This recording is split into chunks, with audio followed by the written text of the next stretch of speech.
ito po ay tugon, no, sa mga maraming suliranin ng ating mga magsasaka.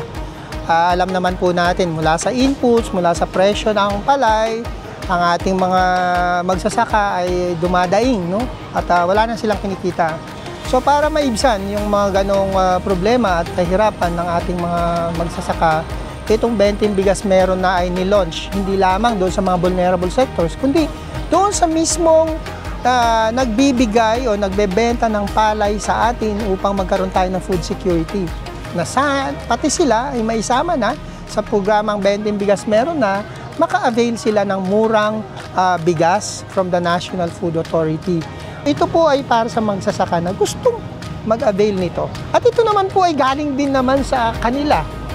At ang maganda pa nun, nakabili na sila ng mura, nakatulong pa sila sa kapwa magsasaka. At ako'y saludo sa Gobernador Umali na talagang namimili siya ng palay sa ating magsasaka.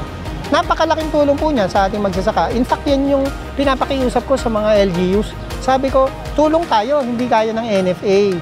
Bumili ng palay, lahat niyan. Sabi ko, in fact, at least, mga hanggang 5% lang kaya namin bilhin. Sabi ko, kung ang LGU mamimili ng palay, mas makakatulong yan to stabilize the price.